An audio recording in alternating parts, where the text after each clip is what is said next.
स्वागत है दोस्तों आपका एक बार फिर से एक नए लेक्चर में। दोस्तों आज हम लोग पढ़ेंगे वायरस का लेक्चर नंबर 5। इसके पहले हम लोग 4 लेक्चर पढ़ चुके हैं।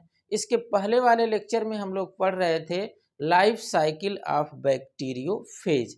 आपको पता है बैक्टीरियोफेज एक वायरस है जो बैक्टीरिया पर अटैक करता है, इसी वजह से इसका नाम है बैक्टीरियोफेज। तो पिछले लेक्चर में हम लोग पढ़ रहे थे लाइफ साइकिल ऑफ बैक्टीरियोफेज और आपने देख लिया था कि जो बैक्टीरियोफेज है इसकी लाइफ साइकिल दो तरीके से चलती है। मतलब दो तरीके से यह अपनी संख्या को बढ़ा सकता है या मल्टीप्लिकेशन कर सकता है। जिसमें जो पहली लाइफ साइकिल थी इसकी उसे लाइटिक साइकिल कहते थे हम लोग, और दूसरा लाइसोजेनिक। लाइटिक साइकिल में आपने देखा था बहुत ही आसान तरीके से मैंने उसको समझाया है। अगर आप इसके पहले वाला वीडियो नहीं देखे हैं तो आप मेरी एक बात भी नहीं समझ पाएंगे, इसलिए इसके पहले वाली वीडियो आप जरूर देख लें, तभी यह वीडियो क्लियर हो पाएगा। लाइटिक साइकिल में आपने देखा था कि बैक्टीरियोफेज बैक्टीरिया के ऊपर आकर बैठता था और उस बैक्टीरिया के अंदर अपना डीएनए छोड़ देता था। बाद में यह डीएनए संख्या में बढ़ जाता था, यानी बहुत ज़्यादा मात्रा में हो जाता था, और फिर नया वायरस नया बैक्टीरियोफेज बनाने के लिए जितने भी कंपोनेंट की आवश्यकता होती थी उसे बना लेता था, जिसे सिंथेसिस फेज कहते थे आप। और फिर इसके बाद जो है वो सभी कंपोनेंट एक साथ जुड़ करके नया बैक्टीरियोफेज बना लेते थे, और बाद में फिर बैक्टीरिया की सेल जब फट जाती थी तो सभी बैक्टीरियोफेज बाहर निकल जाते थे। यह थी लाइटिक साइकिल, जो इसके पहले वाले वीडियो में हम लोग अच्छे से समझ चुके हैं। आज हम लोग पढ़ेंगे लाइसोजेनिक लाइफ साइकिल। कुछ स्टेप जो लाइसोजेनिक के हैं वह बिल्कुल लाइटिक साइकिल से मिलते रहेंगे, अभी वो आप देखेंगे तो पूरा क्लियर हो जाएगा। चलिए पहले समझ लेते हैं लाइसोजेनिक शब्द का अर्थ क्या है। लाइटिक जो लाइटिक साइकिल थी उसमें तो एक ही शब्द था लाइटिक, जिसका मतलब होता है लाइसिस या किसी चीज़ का टूट जाना। तो उसमें आप देखे थे कि बैक्टीरिया की सेल टूट गई और सभी वायरस बाहर निकल गए। लेकिन लाइसोजेनिक दो शब्दों से मिलकर बना हुआ है, लाइसो और जेनिक। लाइसो का मतलब होता है लाइसिस कराना, जेनिक का मतलब जीनोम से, यानी कि यहाँ पर लाइसिस नहीं है लेकिन लाइसिस कराने वाले जीन यहाँ पर उपस्थित रहेंगे। लाइसोजेनिक का मतलब लाइसिस कराने वाले जीन यहाँ पर भी उपलब्ध रहेंगे, जो अनफेवरेबल कंडीशन में बैक्टीरिया की लाइसिस करा देंगे। अभी ये मेरी सारी बातें चित्र के माध्यम से पूरी तरह से क्लियर हो जाएगी, आपको कुछ भी घबराना नहीं है, लास्ट तक बने रहिए, 100% आपको क्लियर हो जाएगा। चलिए देखते हैं इसमें नोट क्या करेंगे आप। तो देखिए लाइफ साइकिल ऑफ बैक्टीरियोफेज अथवा मल्टीप्लिकेशन, जो आप समझ रहे हैं कि हम लोग यहाँ पर लाइफ साइकिल पढ़ रहे हैं। अब इसमें जो पहले तरह की लाइफ साइकिल थी लाइटिक लाइफ साइकिल, वो हम इसके पहले बता चुके हैं। अब हम लोग समझने चल रहे हैं लाइसोजेनिक साइकिल। लाइसोजेनिक दो शब्दों से मिलकर बना है। लाइसो का मतलब लाइसिस कराना और लाइसिस कराने वाला, और जेनिक का मतलब जीनोम, यानी कि इस साइकिल के अंदर भी लाइसिस कराने वाले जीनोम उपलब्ध रहेंगे। लाइसिस सामान्य दशा में तो नहीं होगी लेकिन लाइसिस कराने वाले जीन यहाँ पर भी उपलब्ध रहेंगे। इसको एक नाम और देते हैं गेस्ट एंड होस्ट रिलेशन। यहाँ पर गेस्ट और होस्ट रिलेशन होता है। गेस्ट का मतलब मेहमान, होस्ट का मतलब मेजबान। तो यहाँ पर जो वायरस है वह गेस्ट की तरह से है, बाकी जो बैक्टीरिया है वह होस्ट की तरह से है, इसलिए यहाँ पर इसे गेस्ट होस्ट रिलेशन भी कहेंगे। जबकि इसके पहले वाले यानी कि लाइटिक साइकिल में आपने देखा था कि मास्टर एंड स्लेव रिलेशन था। तो अब नीचे लिख देंगे आप, in lysogenic cycle the virus also shows adsorption and penetration. मतलब जिस तरह से लाइटिक साइकिल में एडजॉर्प्शन और पेनिट्रेशन हो रहा था उसी तरह से यहाँ पर भी एडजॉर्प्शन और पेनिट्रेशन होगा, लेकिन उसके बाद का जो स्टेप है वो बदल जाएगा। मतलब दो स्टेप बिल्कुल लाइटिक साइकिल का ही है यहाँ पर भी। अभी देखिए चित्र में पूरा क्लियर हो जाएगा। But does not kill the host, वहाँ पर तो होस्ट डायरेक्टली किल हो जाता था किसी विशेष कंडीशन की आवश्यकता नहीं होती थी, यानी हर हाल में वहाँ पर होस्ट किल हो जाता था लाइटिक साइकिल में। लेकिन यहाँ पर नॉर्मल दशा में होस्ट किल नहीं होगा, जब कोई विपरीत कंडीशन आएगी तभी यहाँ पर होस्ट किल होगा। तो इतना समझ गए आप। आगे है the process of lysogenic cycle of bacteriophage are given below, यानी बैक्टीरियोफेज की लाइफ साइकिल में लाइसोजेनिक साइकिल में क्या क्या प्रोसेस है वो नीचे दिया जा रहा है। तो देखिए यहाँ पर भी मुख्य रूप से 5 स्टेप आपको दिखेंगे। पहला है एडजॉर्प्शन, दूसरा है पेनिट्रेशन, ये दोनों स्टेप इसके पहले वाली साइकिल में भी थे, यहाँ से प्रक्रिया अब बदल गई है। इसमें तीसरा स्टेप है इंटीग्रेशन, इंटीग्रेशन का मतलब एकीकृत हो जाना, एक में जुड़ जाना। और चौथा स्टेप है रिप्रोड्यूसिंग बैक्टीरियल सेल, और पांचवा स्टेप है इंडक्शन। अब ये सारी चीजें क्लियर कर लीजिए। पहला जो है एडजॉर्प्शन, इसमें क्या होगा कि ये देखिए बैक्टीरिया की सेल है और इस पे बैक्टीरियोफेज वायरस आकर के अटैच हो जाएगा। ये बैक्टीरियोफेज वायरस है, बाहर की इसकी लेयर कैप्सिड है और अंदर इसके डीएनए है। यह आकर के बैक्टीरिया पर बैठ जाएगा, चिपक जाएगा या फिर अटैच हो जाएगा और एक स्पेसिफिक रिसेप्टर के पास चिपकेगा, यानी एक स्पेसिफिक रिसेप्टर को सेंस करके उसी के ऊपर चिपकेगा। आप ये नहीं कह सकते कि यह कहीं भी आकर के चिपक सकता है, ऐसा नहीं होगा। वह स्पेसिफिक रिसेप्टर को पहचान करके सेंस करके उसी जगह पर आकर चिपक जाएगा। और फिर देखिए ये बैक्टीरिया के अंदर इसका जीनोम है, जिसे आप बैक्टीरियल जीनोम कहेंगे। ये एक स्टेप था, पहला स्टेप एडजॉर्प्शन, यानी जिसमें बैक्टीरिया के ऊपर आकर बैक्टीरियोफेज बैठ जाएगा, ये क्लियर हो गया। अब आगे देखिए जो दूसरा स्टेप है वह पेनिट्रेशन का है। इसमें बैक्टीरियोफेज जो है वह एंजाइम की सहायता से, इसका जो एंड प्लेट है सबसे नीचे, वहां पर एक एंजाइम पाया जाता है लाइसोजाइम, जिसकी सहायता से यह बैक्टीरिया के सेल वॉल में छेद कर देगा, होल बना देगा और अपने टेल को कंट्रैक्ट करेगा, सिकोड़ेगा, जिससे बैक्टीरियोफेज के अंदर का जो जीनोम है यानी डीएनए है वह बैक्टीरिया के अंदर चला जाएगा।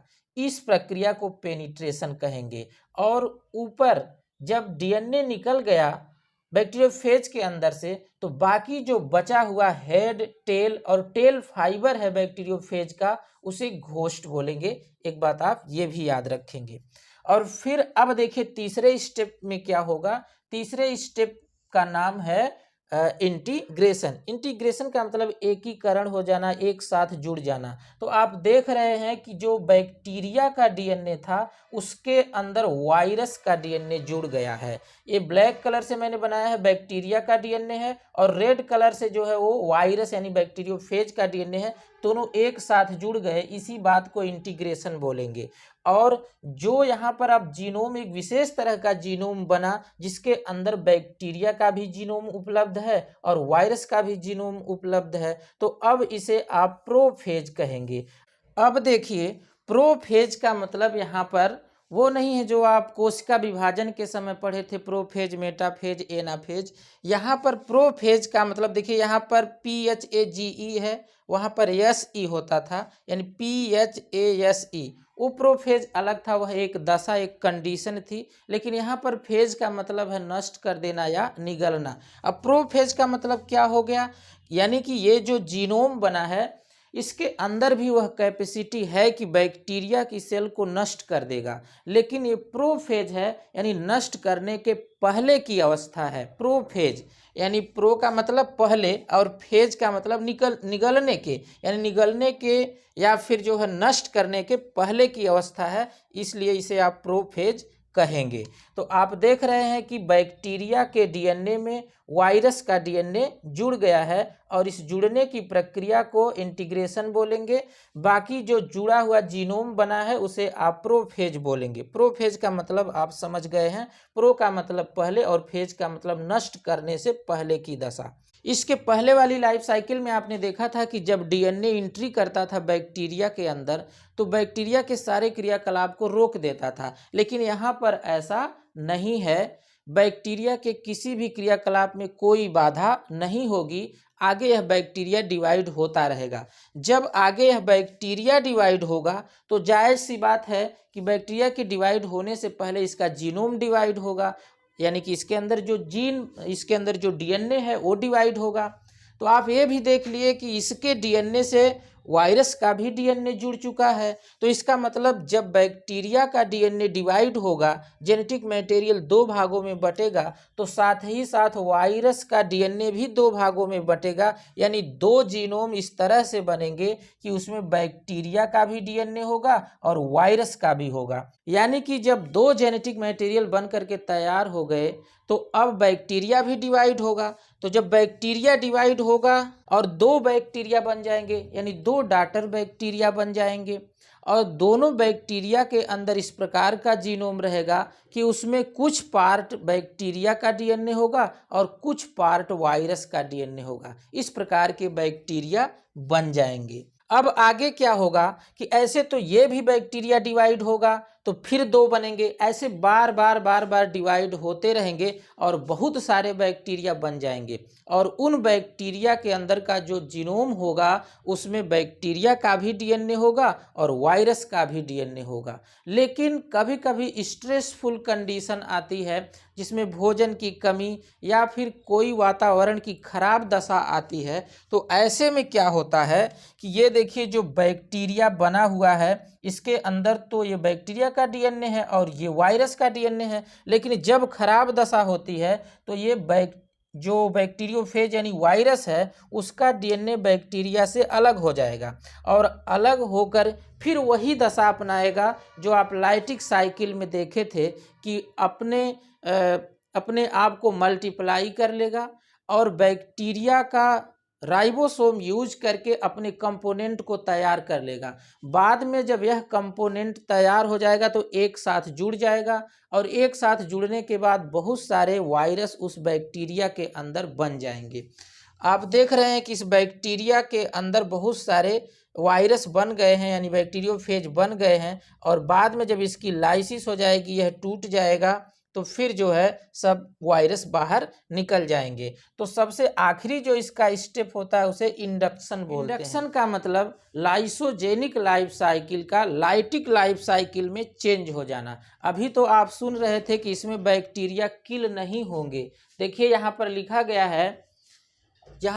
गया है but do not kill the host, यानी इसमें होस्ट किल नहीं होगा, ऐसा इसकी शर्त थी। लेकिन कुछ स्ट्रेसफुल कंडीशन या फिर इसके अलावा कोई खराब वातावरण की दशा, ऐसी दशा में जो लाइसोजेनिक लाइफ साइकिल है वह लाइटिक साइकिल में चेंज हो जाएगी। और होगा क्या कि बैक्टीरियोफेज जो है उसका डीएनए जो है वह अपने हिसाब से कंपोनेंट तैयार करके नए वायरस को बना लेगा बैक्टीरियल सेल के अंदर, और बाद में लाइसिस करके जब सेल टूटेगी तो सभी वायरस बाहर निकल जाएंगे। तो इस प्रकार से इसकी लाइफ साइकिल के बारे में आप अच्छे से समझ चुके हैं। जो पहला है देखिए क्या है, एडजॉर्प्शन, जिसमें बैक्टीरियोफेज बैक्टीरिया के ऊपर आकर चिपक जाएगा। पेनिट्रेशन यानी इसमें होल बनाकर अपना डीएनए इसके अंदर छोड़ देगा। इंटीग्रेशन का मतलब बैक्टीरिया के डीएनए से बैक्टीरियोफेज का डीएनए आकर जुड़ जाएगा, जिसे आप प्रोफेज बोलेंगे। और इसके बाद जब बैक्टीरियल सेल डिवाइड होगी तो साथ साथ दोनों का जेनेटिक मटेरियल भी डिवाइड होगा, जिसमें आप देख रहे हैं कि वायरस का भी डिवाइड हुआ है और बैक्टीरिया का भी डिवाइड हुआ है। ऐसे बहुत सारे बैक्टीरिया बन करके तैयार हो जाएंगे बार बार डिवाइड होने से। और फिर क्या होगा, किसी स्ट्रेसफुल या वातावरण की खराब दशा में क्या होगा कि ये जो बैक्टीरियोफेज का डीएनए है वह अलग हो जाएगा और अपने हिसाब से अपना कंपोनेंट तैयार करके जुड़ करके नया बैक्टीरियोफेज वायरस बना लेगा। बाद में लाइसिस होने के बाद जो है वह सभी वायरस बाहर निकल जाएंगे। इंडक्शन के लिए आप इतना ही याद रखेंगे कि लाइसोजेनिक साइकिल का लाइटिक साइकिल में चेंज हो जाना इंडक्शन कहलाएगा। तो आप क्लियर समझ गए कि किस तरह से इसकी लाइफ साइकिल चलती है, लाइसोजेनिक लाइफ साइकिल। फिगर के माध्यम से तो आप अच्छे से समझ गए।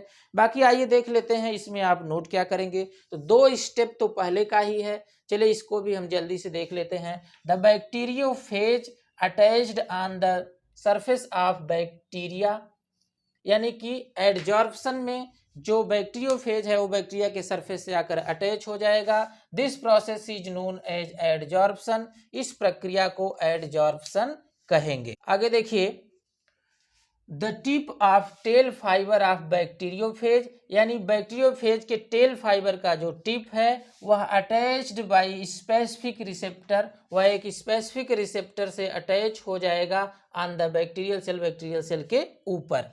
फिर इसके बाद दूसरा स्टेप आता है पेनिट्रेशन। इसमें आप नोट कर लेंगे, the tail sheath of phage contract, यानी जो बैक्टीरियोफेज है उसकी टेल सीथ कंट्रैक्ट यानी सिकुड़ेगी आफ्टर एडजॉर्प्शन, यानी एडजॉर्प्शन के बाद। The end plate and tail fiber are formally attached, यानी दृढ़ता पूर्वक अटैच होते हैं। कौन कौन? तो एंड प्लेट और tail fiber to the bacterial cell. किससे अटैच रहेंगे? बैक्टीरियल सेल से। The phage produce pore in the bacterial cell, यानी बैक्टीरियल सेल में जो फेज है वो पोर प्रोड्यूस कर देंगे by the use of lysozyme, lysozyme का यूज करके। With the help of this pore, इस पोर की सहायता से phage inject its genome, phage अपना जीनोम इंजेक्ट कर देगा इन द बैक्टीरियल सेल, यानी बैक्टीरियल सेल के अंदर। अगला स्टेप जो है वो लाइटिक साइकिल से अलग होकर है, जो जिसका नाम है इंटीग्रेशन। इंटीग्रेशन में क्या होगा? Once the genetic material enter in the host, एक बार जब जेनेटिक मटेरियल होस्ट के अंदर एंट्री कर जाता है, it integrate into host chromosome, यह होस्ट क्रोमोसोम के साथ जुड़ जाता है। The integrated phase is called prophase, यानी जो जुड़ा हुआ फेज है उसे आप प्रोफेज कहेंगे। And the host with integrated virus, यानी जो होस्ट अब इंटीग्रेटेड वायरस के साथ है, इज कॉल्ड लाइसोजीन, यानी कि जो अब ये वाला होस्ट है जिसके अंदर इंटीग्रेटेड डीएनए है उसे आप लाइसोजीन बोलेंगे। आगे है, such virus remain inactive with in the host cell, यानी जो बैक्टीरियोफेज का ये जेनेटिक मटेरियल है या होस्ट के अंदर इनएक्टिव रूप में पड़ा रहेगा, यानी इनएक्टिव फॉर्म में पड़ा रहेगा। When the host replicate it's DNA, यानी कि जब होस्ट अपना डीएनए रिप्लिकेट करेगा, यानी कि अपनी संख्या बढ़ाएगा, the phage DNA also get replicated, यानी फेज का डीएनए भी साथ ही साथ रिप्लिकेट कर जाता है। And transfer to daughter cells, और बाद में डॉटर सेल के रूप में चेंज हो जाएगा। फिर आगे चौथा स्टेप जो है वो है इंडक्शन का। इसमें क्या होगा? The virus can switch from lysogeny to lytic, यानी कि इंडक्शन में जो वायरस है वह लाइसोजेनी यानी लाइसोजेनिक साइकिल से किस में चेंज हो जाएगा? लाइटिक साइकिल में, by the process called induction. इस प्रक्रिया को क्या कहेंगे? इंडक्शन कहेंगे। जिस प्रक्रिया से लाइसोजेनिक साइकिल लाइटिक साइकिल में चेंज हो जाती है उसे इंडक्शन कहेंगे। दिस हैपेंस, यानी ऐसा कब होता है? When bacteria is under stressful condition, जब बैक्टीरिया स्ट्रेसफुल कंडीशन में, स्ट्रेसफुल कंडीशन का मतलब होता है खराब दशा। खराब दशा में जैसे क्या हो सकती है? जैसे कि स्टारवेशन, यानी कि ऐसी दशा आ जाए कि जहां बैक्टीरिया को न्यूट्रिशन लेने के लिए कोई पदार्थ उपलब्ध न हो, अथवा अनफेवरेबल इन्वायरमेंट, या फिर प्रतिकूल वातावरण हो जाए, जैसे कि सूखा वगैरह है या अन्य कोई प्रतिकूल दशा हो जाए। ऐसी दशा में लाइसोजेनिक साइकिल लाइटिक साइकिल में चेंज हो जाती है। इसके बाद फिर लिख देंगे, आफ्टर सम टाइम, कुछ समय बाद, the virus synthesize all the required component. मैंने अभी बताया कि ऐसी दशा में वायरस सभी अपना रिक्वायर्ड कंपोनेंट तैयार कर लेता है एंड फॉर्म न्यू बैक्टीरियोफेज, और नए बैक्टीरियोफेज का निर्माण कर देता है। After lysis release active virus, यानी कि फिर लाइसिस के बाद एक्टिव वायरस बाहर निकल जाते हैं। तो दोस्तों इस प्रकार से थी लाइसोजेनिक साइकिल ऑफ बैक्टीरियोफेज। तो बाकी हम मिलते हैं नेक्स्ट वीडियो में इसके आगे वाले टॉपिक के साथ। तब तक के लिए जय हिंद।